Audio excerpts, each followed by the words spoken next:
ప్రభునందు పిల్లరా, మీ అందరికీ ప్రభు యేసుక్రీస్తు పరిశుద్ధమైన నామములో వందనాలు.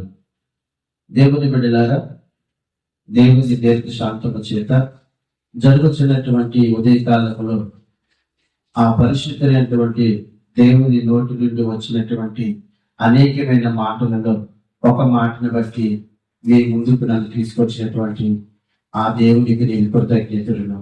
అలాగనే ఈ వీడియో చూస్తూ ఉంటున్నాను, మీకు ఆయన పక్షాన్ని ఇవ్వబడి దేవుని పనిలో వాడబడుతున్న పాత్రనే నాకు దైవ ఆశీర్వాదము కలుగును గాక. ఆమేన్. ప్రియులారా, ఈ ఉదయకాలంలో ఏ మాట ద్వారా మీ ముందుకి దేవుడు నన్ను నడిపించాడంటే, పిల్లరా, సంఘం క్షేమ అభివృద్ధి, సంఘం అభివృద్ధి చెందాలంటే మనం ఏమి చేయాలి అన్న దాని గురించి మనము తెలుసుకుందాం. పిల్లరా, సంఘము అనగా దేవుని బిడ్డలారా, యేసుక్రీస్తు ప్రభువారి యొక్క రక్తం ఇచ్చి కొనబడిన వారు అనేకులుగా కూడుకున్నదాన్ని సంఘము అంటారు కదా. ఒకరు ఇద్దరు కంటే ఎక్కువగా ఒక స్థలములో కూడుకుంటే దానికి సంఘము అంటారు పిల్లరా. కనుక దేవుడు నాకు ఇచ్చిన ఆత్మీయ పరిమాణం బట్టి మీ ముందు నిలబడి ఈ మాటలు చెప్పడానికి ఆశపడుతున్నాను. అయితే ఈ ఇద్దరు లేక ముగ్గురుగా కూడుకున్నటువంటి సంఘం అభివృద్ధి చెందాలంటే మనకి ఏం కావాలి అన్న దాని గురించి మనము ఆలోచన చేద్దాం. కొద్ది నిమిషాలు దేవుని వాక్యం ధ్యానం చేద్దాం.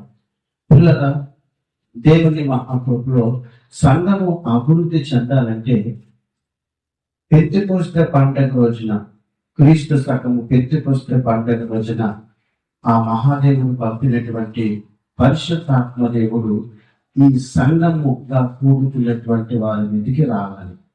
సంఘముగా కూడుకున్నటువంటి వారి మీదకి పరిశుద్ధాత్మ దేవుడు వస్తే దేవుని బిడ్డలారా, సంఘము అభివృద్ధి చెందుతుంది, సంఘము విస్తరిస్తుంది. పిల్లలు, దేవుని గురించి గొప్ప కార్యాలు ఈ సంఘం అనే దేవుని బిడ్డలు చేయగలుగుతారు.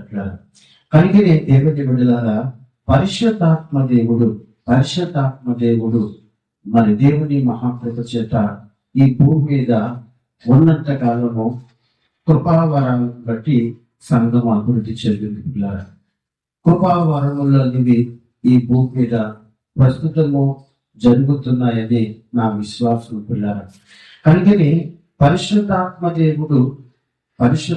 దేవుడు ఎవరిలో ఉంటాడో, ఈ ఎవరి మీద అభిషేకించేటువంటి విధముగా ఉంటాడో వారు గొప్ప కార్యాలు చేస్తారు. పిల్లలు, కనుకనే కృపావరముల వలనే సంఘము అభివృద్ధి చెందింది. కృపావరముల వలనే సంఘము అభివృద్ధి చెందింది. ఉదాహరణకి మీకు ఒక మాట చెప్తాను. పిల్లలు,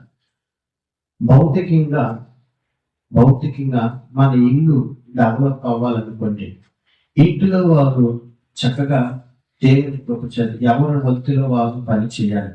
ఎవరి వంతులో వారు పని చేస్తే ఆ ఇల్లు దైవ చిత్త ప్రకారముగా అభివృద్ధి చెందుతుంది.